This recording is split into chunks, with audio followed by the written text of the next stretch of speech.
As humans, we wish some moments would slow down and others would speed up. But our ability to manipulate the minute hand evades us like a trout slipping from an angler's grip. My guess is there is no fountain of youth, but we do have the ability to transcend time. And I think the way we do this is to have passions that last a lifetime, and to share those passions with the people who mean much to us.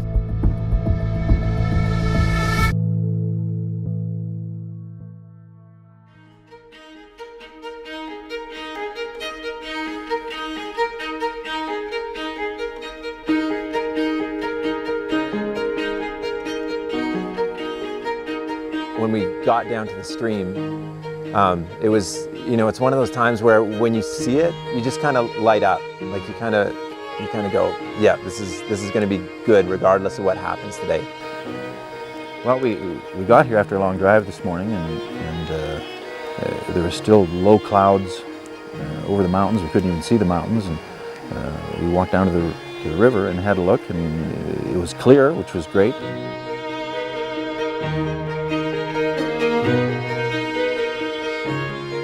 And shuffled down onto a little rock ledge, and it was a pretty deep hole, and there were fish that were coming up. You could see them, the clarity of the water.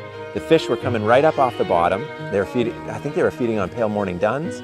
Paul had seen a fish feeding right near the shore, like near the shore that we were standing on, which was quite a cut bank down into some rocks. And Paul said, "Hey, like drop your fly right there."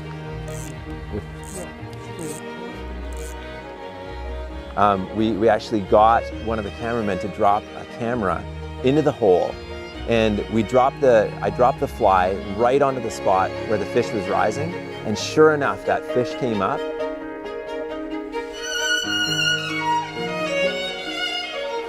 Got him. Oh, good call, Paul. That was awesome. Now, how am I going to land this?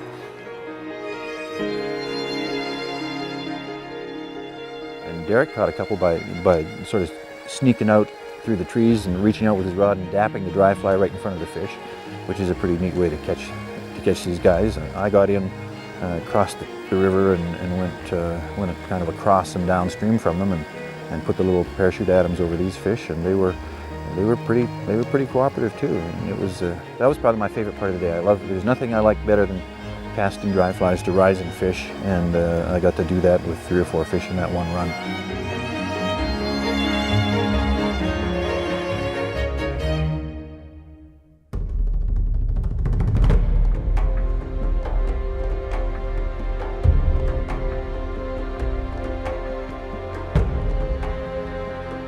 There was an occasional fish rising, which really made me feel better, knowing how cold it had been and how cool the water was. And through the morning, the fish just started rising a little more all the time. There was a nice hatch of little blue-wing olives and a couple of other mayflies on the water too, and the fish started coming up. It was interesting because I was on the foam fly, and Jim he waded across the stream, and as soon as he waded across the stream, I saw him over there changing flies, and he started getting into fish right away.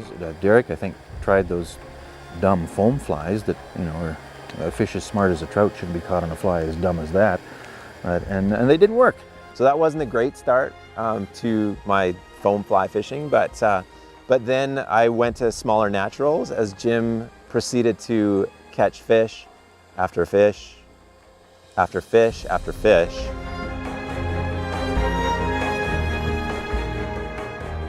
And so I was kind of wondering what was going to happen there. Even though I went to naturals, I wasn't catching right away until I actually went over and stood by the Grand Master, and he said, "Oh, here, Derek, here's a fly for you."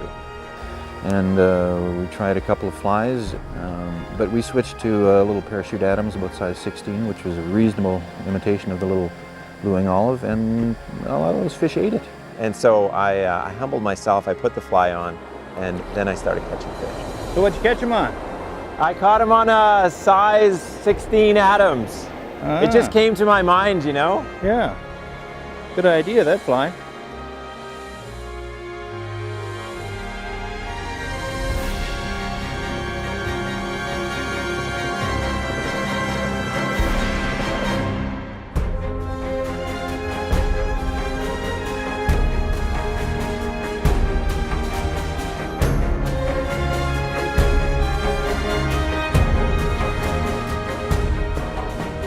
serenity of remote surroundings, the mesmerizing flow of water, trout sipping a well-placed fly, and the newness of each adventure. These events, which catch the flangler off guard, may just be what feed the desire of the lifelong angler.